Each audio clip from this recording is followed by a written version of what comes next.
Welcome. Welcome to our in-person and streaming services for this Unitarian Universalist Church of Idaho Falls, UUCIF. We are about to make this time and place sacred by our presence and intention. My name is Victoria McDonald, the worship associate for the Reverend Kevin Carson. Jessica Kuipers is our talented musician. Vic Allen is our tech support. And thanks to Devette Bogart for these gorgeous flowers. To those of you who have been with us for a time, or if this is your first visit, we welcome all of you. And reading the words of Chip Brausch of the Unitarian Universalist Association, here in this sanctuary of hope, you will find a seat at the table of life and can feast on love and fellowship. If you are afraid or have been abused, if you ache with fatigue, here you will find rest.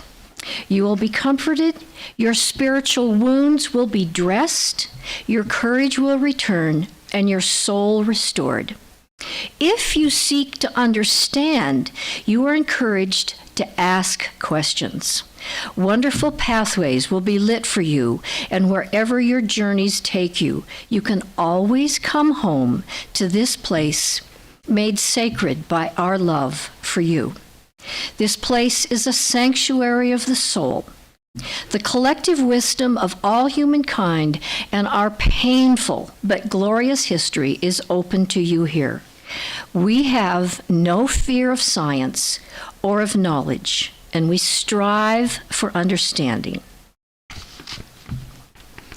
For announcements, I have a lot of them. I had a very clean sheet of paper when I came here, and now it's quite a mess. So, if you have a joy or concern, our greeter, Pam, thank you, Pam. Pam is the only greeter signed up to greet, and we will need other people, so please see her to put your name on a piece of paper. She's standing next to slips of paper on which you can write your thoughts that will be read later in the service.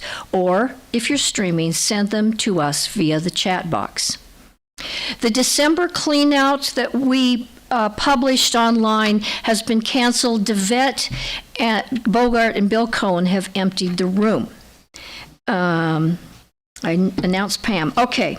Elizabeth says, pronoun labels are available on the greeter table. And also over there, a multi-sensory table for you to use during the service. There's a lot of little things available that look very interesting. And the women's group will meet this Friday, 5:30 here in this church. We'll have no access to the kitchen or fellowship hall. Something else is happening. Bring your own food or food to share. And masks are required. Okay, masks are required if you're not vaccinated. Yep, okay. So I think that's it. Okay, yes? We'll go live next Sunday at noon. Your donation, and we'll get that up on the website. It'll probably be a link from the video and from Facebook. You'll be able to, and then it'll start at noon Mountain Time on Sunday. It will conclude Sunday at 11:59 p.m. Okay? So give me your donations if you haven't. I'm not asking each person. John has donations at his home. We'll be posting of your items or your services. Thank you. Okay.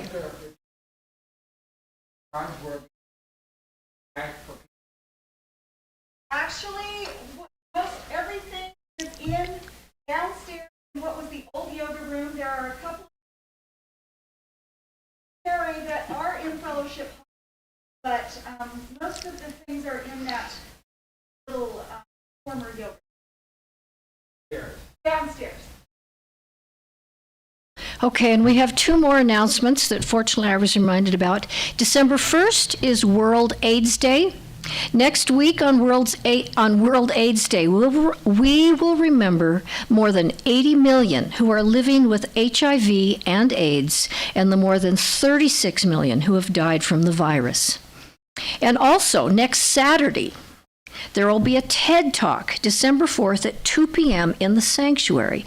The talk is on the brain-gut connection, and it's titled The Surprising, Charming Science of Your Gut, by Dr. Julia Enders, a resident doctor at the Israeli Hospital in Hamburg, Germany. After the short 15-minute TED Talk, we will discuss that topic.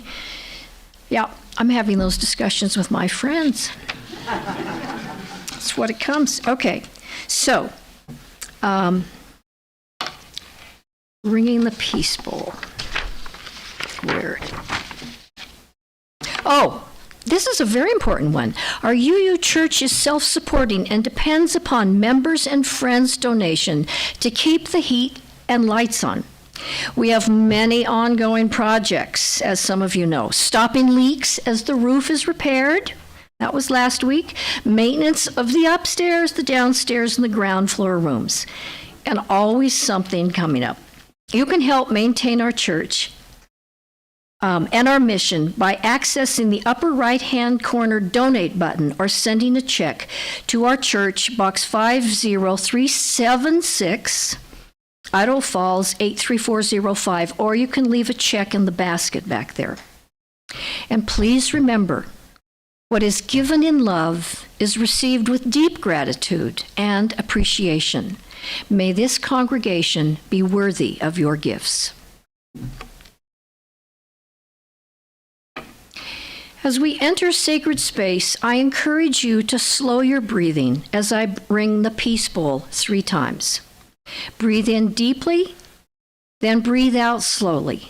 Breathing is essential for all beings, and deep breathing improves our mood and our health while allowing our muscles and busy minds to relax.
And that was Jessica Kuiper's playing "Oh Hanukkah," which is, well, it's very distinctive music. Please join me in repeating our church's covenant that is included in our order of service. Love is the spirit of this community, and service its law. This is our great covenant, to dwell together in peace, to seek the truth in love, and to help one another. And now for the chalice lighting. As I read the words of Sean Trapp, A Fire in the Universe, Reverend Kevin will light the candle. Our chalice reminds us of that fire within ourselves is the same fire that illuminates the universe. It is our reminder that all is connected, even though the space of the void is vast, and our experience here is but a blip on the cosmic timeline. This flame is our promise that in our smallness and our short time on this earth, that we live intently and deeply with love for one another, with honesty and integrity, to be guided by rational thought and critical thinking, and with a sense of shared responsibility. For as the late astronomer Carl Sagan reminded us, this pale blue dot is the only home we've ever known. Okay, what's next? You, okay, good. I've left. Okay. Good morning. Our call to worship this morning is the poem Gratitude by Swiftwalker, who is a Lenape Native American poet. Let's start with the people we love and those who love us. Thankful they are in our lives, obliging us to open our hearts. Let open hearts embrace the earth, the sea, the soil, and stars, blessed by bold beauty, the bounty of being. Then with hearts open to beauty, let us embrace the arts and the generation of learning, that we should have wisdom. Let what wisdom we have, won and wanting, lead us to strive so the seventh generation hence can live more fully. It is that work, and that alone, that we can express our thankful spirit. May it be so. For the opening to make it so, let us be truly grateful. Amen. I invite you now to join us to enjoy a special video. It was cut off in your order of service, but it's a holiday message from our UUA president, Reverend Susan Frederick Gray, and it'll be followed by our opening hymn, number 349, We Gather Together.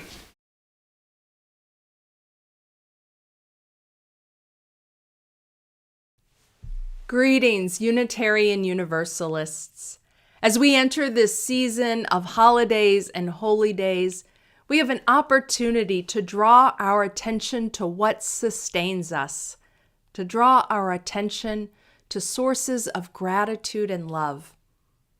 However you celebrate, holidays and rituals are an invitation for reflection. They remind us of our past, which can bring both joy and sorrow. But they also invite us to be especially attentive to the present moment. Practicing gratitude is a way of being intentional and taking time to name the gifts that surround us, to name what we are grateful for. And this reminds us of our fundamental interdependence. When I ask myself what I'm grateful for, I think of those I love and the people who love me. I think of those who have shaped me and inspire me. I give thanks for the earth which sustains my life and all life. I give thanks for the blue sky or the rain, for the sun and the trees, for the wind in my face, for the life-giving water. Through this practice, we experience our fundamental interconnectedness, the larger embrace and web in which we are held. Now, a wonderful thing about gratitude is that it is concrete. We know what it is to feel thankful. On the one hand, gratitude is simple and clear. However, when we really foster a deep practice of gratitude into our lives, into our communities, into our cultural practices, we realize how incredibly powerful it is. Gratitude is a concrete practice that unlocks a generosity of spirit and a generosity of love, experiencing our interconnectedness, experiencing the ways that we are not isolated beings, but deeply connected and held by gifts beyond our own making. This inspires us to nurture more attention and care into those connections.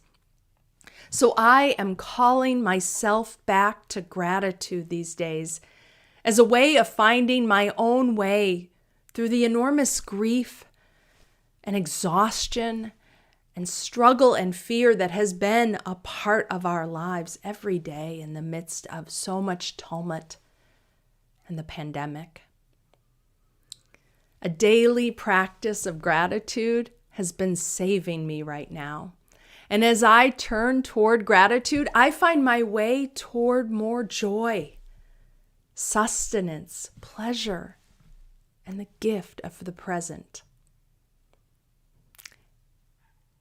And one of the things I am incredibly grateful for is all of you, and for this faith that we share, and that calls us continually to life, to love, to justice, and towards one another. May the rituals that mark this season of holidays and holy days, rituals in your family, in your home, in your community, may they bring moments of deep gratitude and joy and beauty to sustain and strengthen your spirit in all the days ahead. Blessed be. And love to all of you.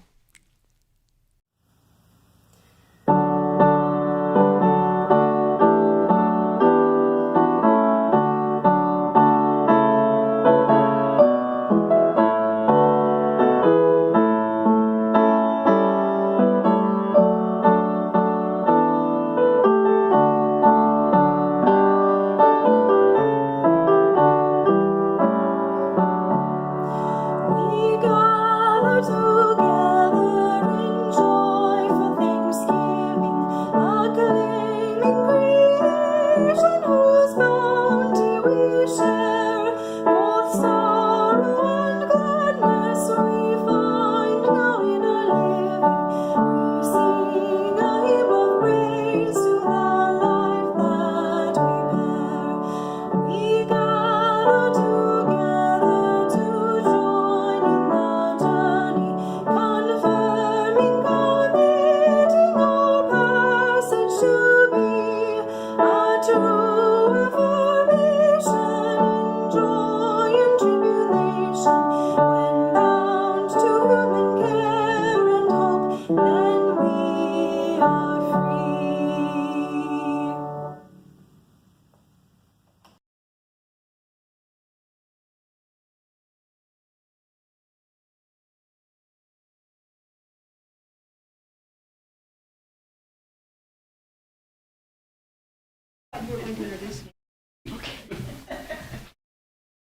But I guess I'll do it myself. I'm Elizabeth Coyote, the Director of Lifespan Faith Development, and I have The Time for All Ages, which is from The Power of Light by Isaac Bashevis Singer.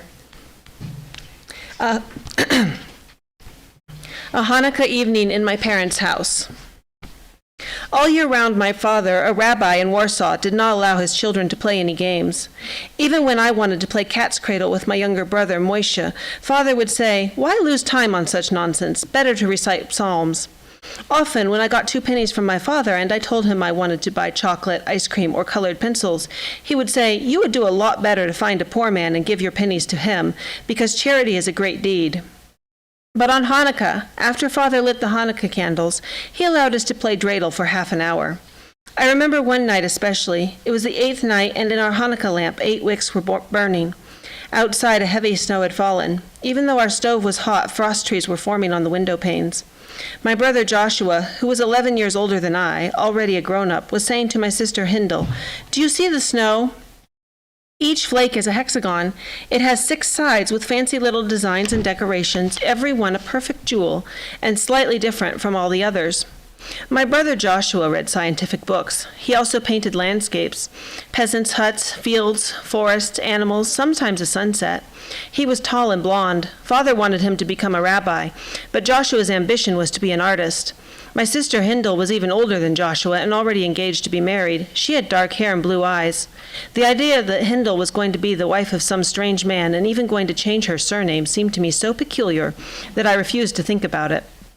When Father heard what Joshua said about the snow, he promptly said, "It's all the work of God Almighty, who bestows beauty on everything he creates." "Why must each flake of snow be so beautiful, since people step on it or it turns to water?" Hindel asks. "Everything comes easily to nature," Joshua answered. "The crystals arrange themselves in certain patterns. Take the frost trees. Every winter they are the same. They actually look like fig trees and date trees." The door opened and Mother came in from the kitchen. She was frying the Hanukkah pancakes. Her lean face was flushed. For a while she stood there and listened. Although Mother was the daughter of a rabbi herself, she always pleaded with Father to be lenient and not to preach to us all the time, as she felt he did. I heard her say, "Let the children have some fun. Who is winning?" "It's little Moishe's lucky day," Hindel said. "He's cleaned us all out, the darling." "Don't forget to give a few pennies to the poor," Father said to him. In olden times one had to give tithes to the priest, but now the tithes should be given to the needy. As for me, I was interested in both the game and the conversation of the adults. As if he read my mind, I heard Joshua ask, "Why did God work miracles in ancient times, and why doesn't he work miracles in our times?" Father pulled at his red beard. His eyes expressed indignation. "What are you saying, my son? God works miracles in all generations, even though we are not always aware of them. Hanukkah especially is a feast of miracles. My grandmother Hindel, you, my daughter, are named after her, told me the following story. In the village of Tishavitz, there was a child named Zadok. He was a prodigy. When he was 3 years old, he could already read the Bible. At 5, he studied the Talmud. He was very good-hearted both to human beings and to animals. There was a mouse where his family lived, and every day little Zadok used to put a piece of cheese at the hole in the wall where the creature was hiding. At night, he put a saucer of milk there. One day, it happened to be the 3rd day of Hanukkah. Little Zadok overheard a neighbor tell of a sick tailor in the village who was so poor that he could not afford to buy wood to heat his hut. Little Zadok had heard that in the forest near the village there were a lot of fallen branches to be picked up for nothing, and he decided to gather as much wood as he could carry and bring it to the sick man. The child was so eager to help that he immediately set out for the forest without telling his mother where he was going. It was already late in the day when he left the house, and by the time he reached the forest it was dark. Little Zadok had lost his way, and he would surely have died from the cold, when suddenly he saw in the darkness 3 Hanukkah lights. For a while they lingered before his eyes, and then they began to move slowly. Little Zadok went after them, and they brought him back to the village, to the hut where the sick man lived with his family. When the lights reached the door of the sick man's hut, they fell, turning into gold coins. The sick man was able to buy bread for his family and himself, fuel to heat the oven, as well as oil for the Hanukkah lights. It wasn't long before he got well and was again able to earn a living. "Daddy, what happened to Zadok when he grew up?" I asked. "He became a famous rabbi," Father said. "He was known as the saintly Rabbi Zadok." It became so quiet that I could hear the spluttering of the Hanukkah candles and the chirping of our house cricket. Mother came in from the kitchen with 2 full plates of pancakes. They smelled delicious. "Why is it so quiet? Is the game over?" she asked. My brother Moishe, who had seemed to be half asleep when Father told his story, suddenly opened his big blue eyes wide and said, "Daddy, I want to give the money I won to a sick tailor." "You were preaching to them, huh?" Mother asked half reproachfully. "I didn't preach. I told them a story," Father said. "I wanted them to know what God could do 2,000 years ago, he can also do in our time." The end.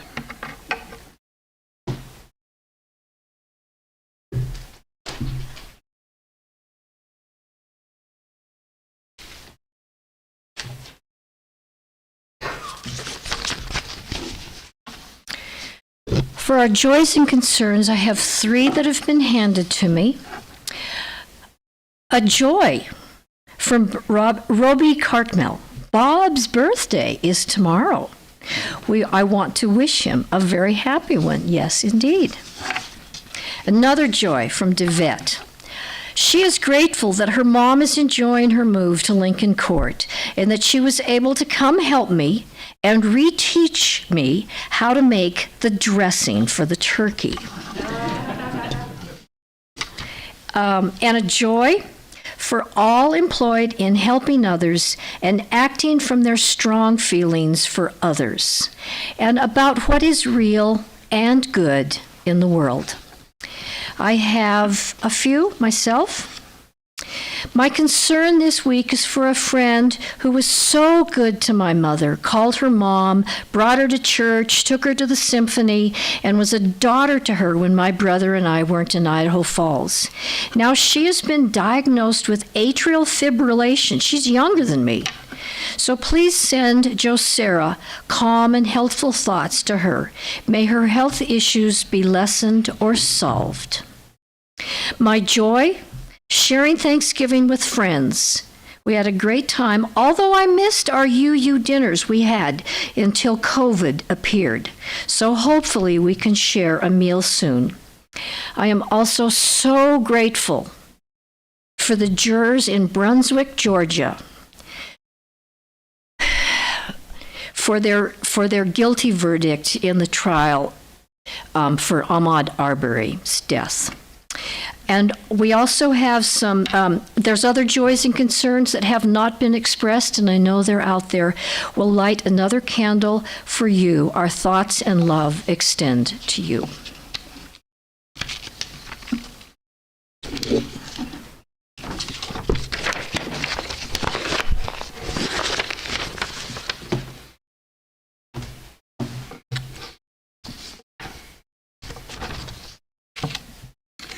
Our reading this morning is from an article titled, "The Story of Hanukkah, How a Minor Jewish Holiday Was Remade in the Image of Christmas" by Rebecca Forgash.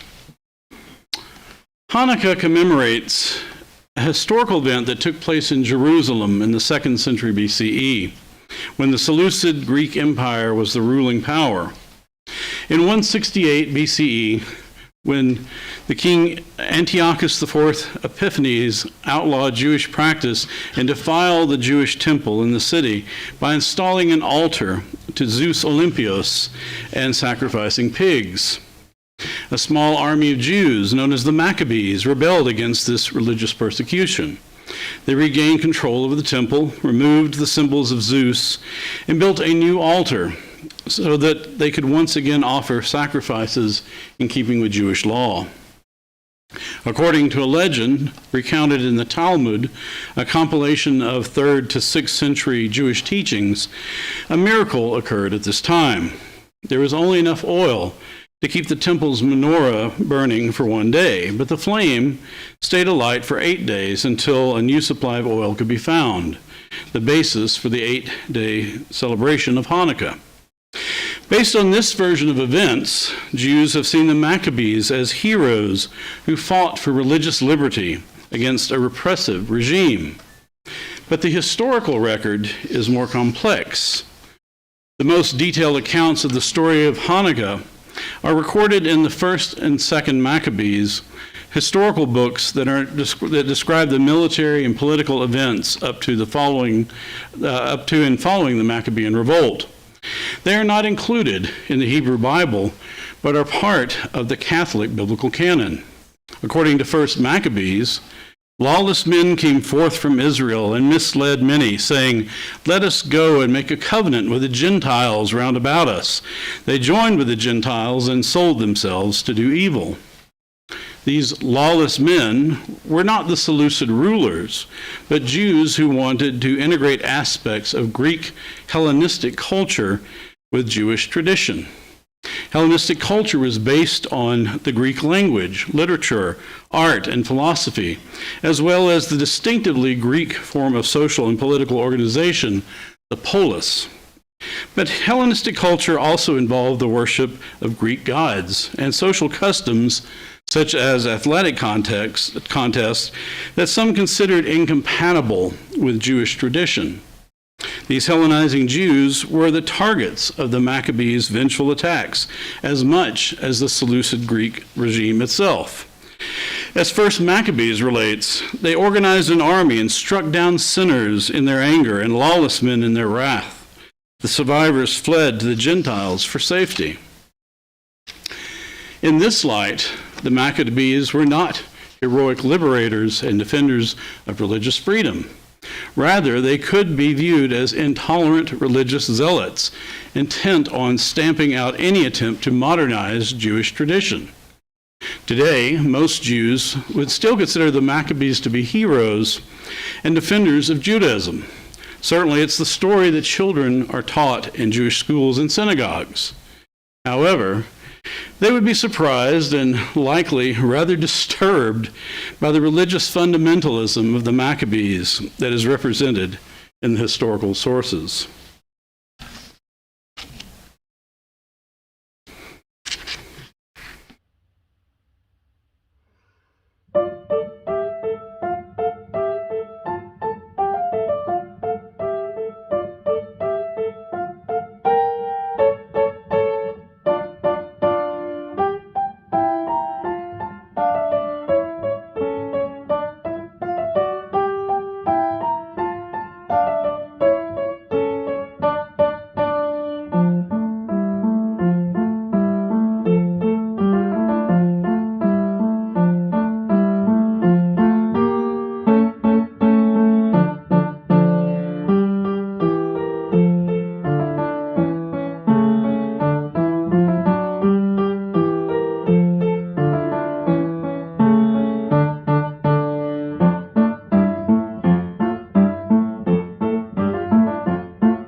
The winter season, the winter holiday season is upon us, and unfortunately, it will almost certainly bring with it another round of Fox News hosts decrying the so-called war on Christmas. Their imaginary left-wing conspiracy to erase the Christmas holiday from American culture is nonsense, of course.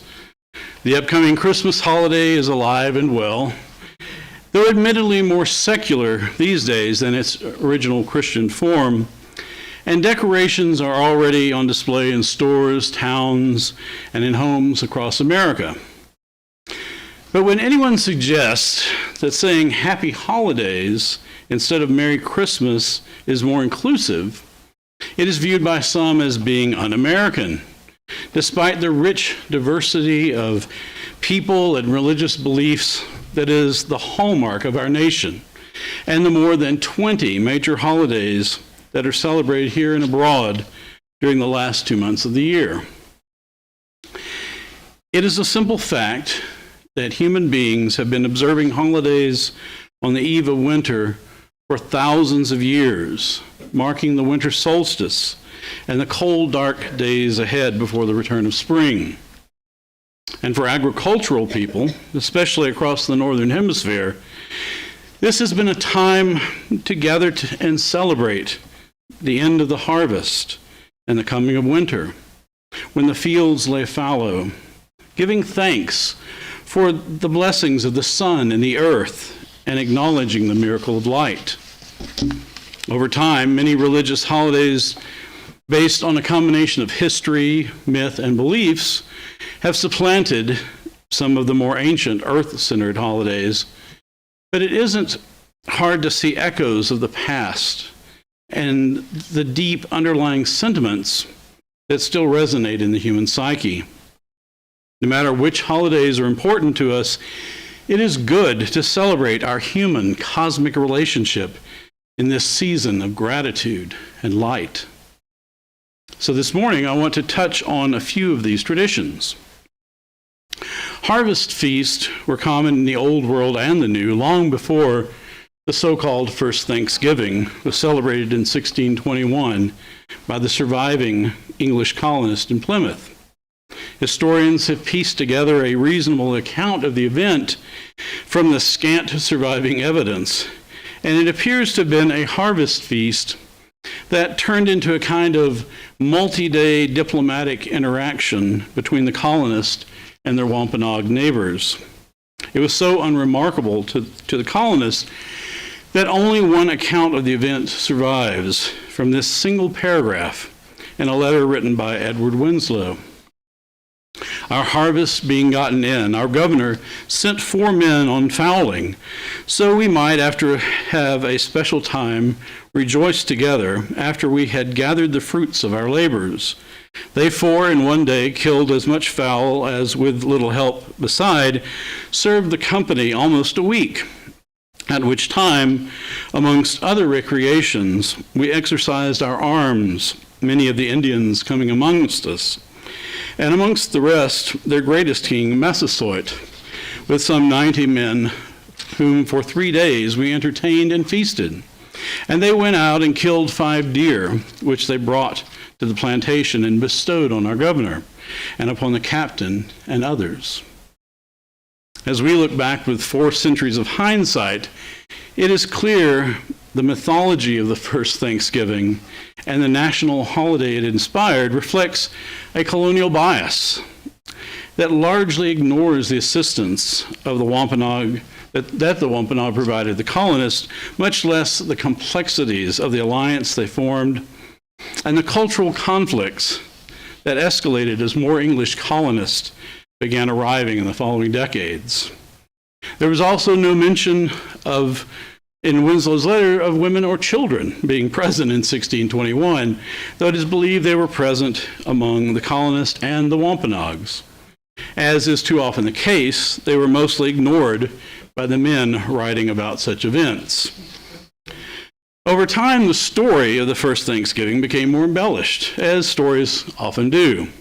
And by the mid-1800s, when the holiday started to become popular, Thanksgiving became a kind of de facto celebration of manifest destiny that glorified the colonizing of America. It is true that the Plymouth colonists and the Wampanoag formed a mutually beneficial strategic alliance.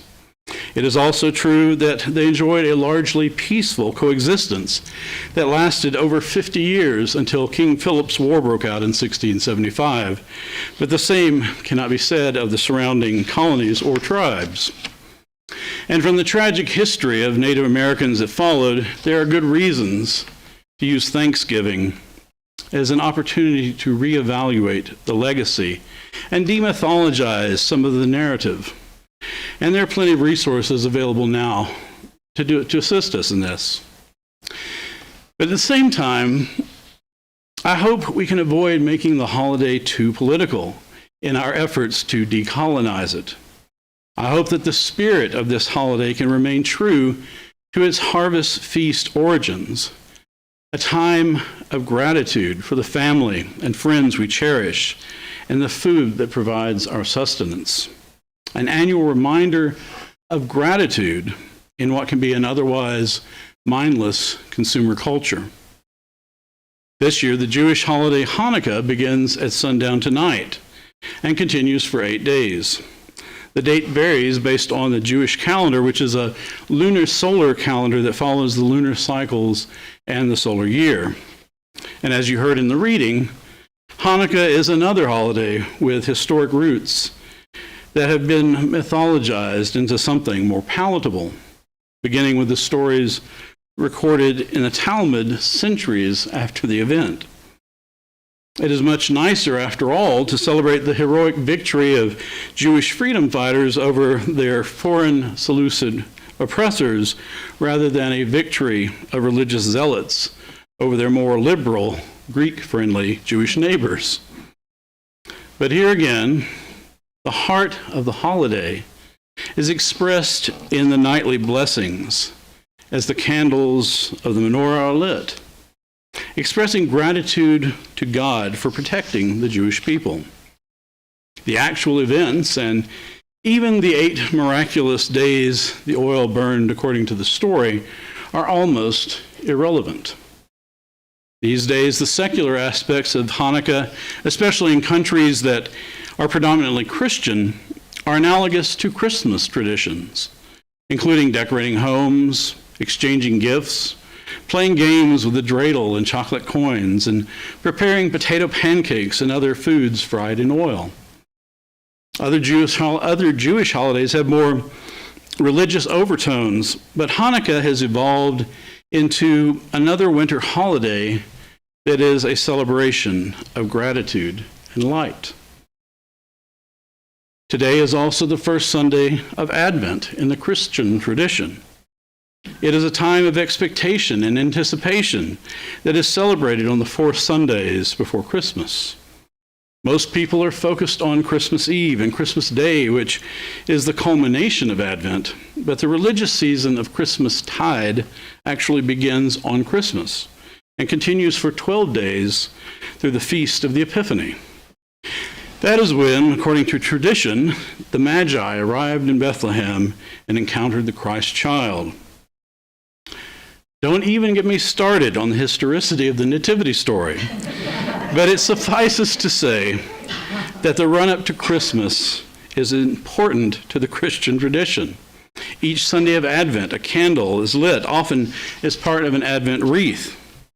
There are some differences in the meaning and order in which the 4 candles are lit, depending on the particular denomination. But in general, they represent hope, joy, love, and peace. These are values that all of us should celebrate, of course. And I know of several UU congregations that still light Advent candles. For Christians, the light of the candles symbolizes the coming of light into the world in the person of Jesus and the values he represents. Jesus is often described with light metaphors in Scripture, overcoming the darkness of the world of oppression with hope, joy, love, and peace. It is no surprise that the timing of the Christmas holiday was chosen to coincide with more ancient pagan holidays around the winter solstice, as Christianity spread throughout Europe and the Near East. The other seasonal holiday I want to mention this morning is the Indian holiday Diwali. Diwali was originally a Hindu holiday, but it has evolved in recent decades to be celebrated by most secular and religious groups in India, including Muslims, and it is a favorite of ethnic Indians living abroad. Diwali is a 5-day festival of light, which is of northern Indian origin, with a 4-day Deepavali counterpart that is popular in the southern Indian states. Both names refer to a Sanskrit word that means line of lamps. Like Hanukkah, the dates of Diwali is observed is based on a lunar calendar, so it occurs between October and late November. This year it began on November 2nd, with the principal day of celebration being November 4th. The religious origin of the holiday is based on a story in the Hindu epic Ramayana, which scholars believe dates to between the 7th and 3rd centuries BCE. The story describes the return of Lord Rama after 14 years of exile from his father's kingdom. And along the way, happy villagers light small clay lamps called diyas to light his path to the capital.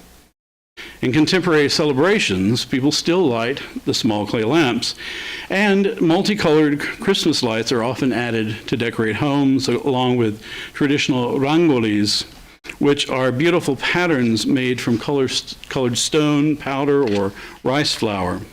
It is traditional to wear your finest clothes, and Hindus pay homage to the goddess Lakshmi in hopes of prosperity for the coming year.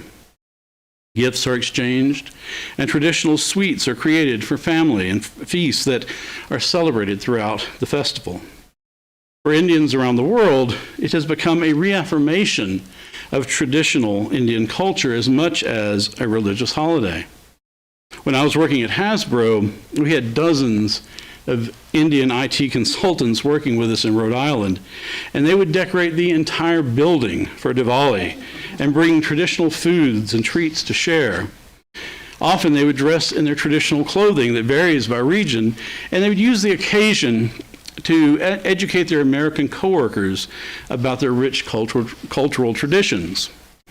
By the end of the year, there was still Diwali, Thanksgiving, Hanukkah, and Christmas decorations scattered around the building, a great display of the diverse society we inhabit.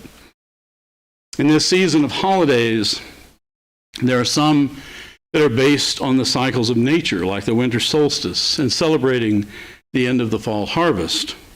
But most have a connection to a human story. As we've seen, these stories are often mythical or a combination of history and myth. And this is true of Thanksgiving, Hanukkah, Advent, and Diwali. Myths can be harmful in some cases and should be deconstructed. But there's also great value in the truths these stories reveal about the human journey and our relationship with the sacred and the cosmos. Holidays, like worship services, are a sacred time set aside from the ordinariness of daily living. They are time to spend with family and friends, to celebrate life, and to reflect on the awe and wonder that surrounds us. They are a time to remember the past and convey the meaning we have discovered over generations to those that follow. Raising our daughter Rachel in a Unitarian Universalist household meant that she began learning about the world's religions early on. And as you can imagine, having a father in seminary and a mother who majored in East Asian studies meant she was exposed to an above average dose of the world's religious traditions and practices than even most UU children her age. After she learned about Hanukkah and Advent, there were many years when we lit both menorahs and Advent wreaths at this time of year. And a few times we added Diwali lamps to the mix that were given to me by some of my Indian coworkers. With all these candles in addition to our regular Christmas decorations, our home truly became a celebration of light. Sometimes we read the traditional blessings and collects as we lit the candles, and at other times I selected more earth-centered words that seemed appropriate. And since the candle lightings were almost always around dinner time as night fell, we usually added a table grace, acknowledging the many natural processes and human hands that provided the food we eat, gratitude and light. The most ancient human responses to the annual return of winter continues. I'm sure that many of you could tell me similar stories, especially if you grew up or live in a family with diverse religious backgrounds. One of the nice things about being a Unitarian Universalist is that we are not bound by the holidays of a single tradition, but are free to explore. In the weeks to come, we will celebrate solstice and Christmas traditions in our worship, deepening our gratitude and enjoying the light of the season. So many holidays, so many celebrations of light and gratitude. For now, let me close by saying happy holidays to you all. Please enjoy our closing hymn, number 226, People Look East.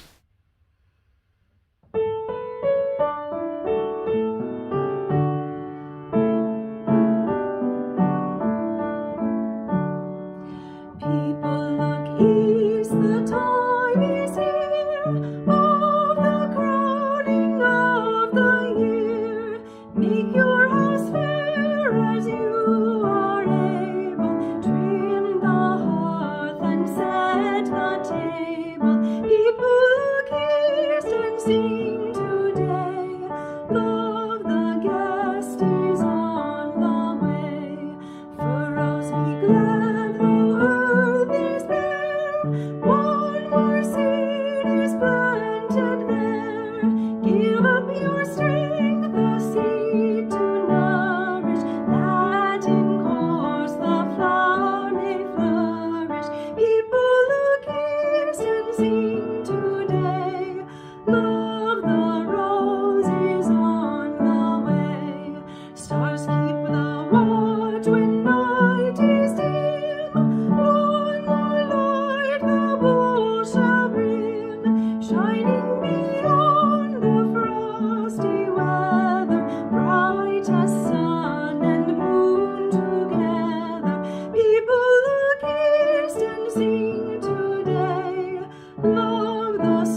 Our closing words are the poem Making the House Ready for the Lord by Mary Oliver.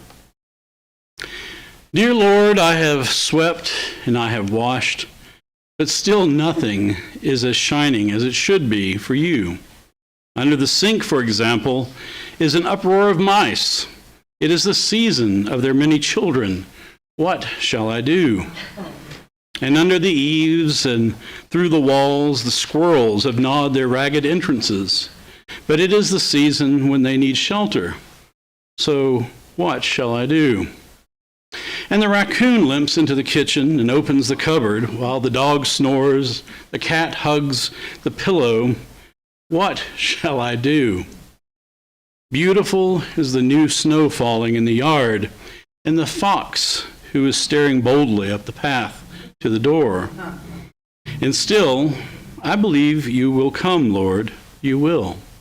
When I speak to the fox, the sparrow, the lost dog, the shivering sea goose, know that really I am speaking to you whenever I say, as I do all morning and afternoon, come in, come in.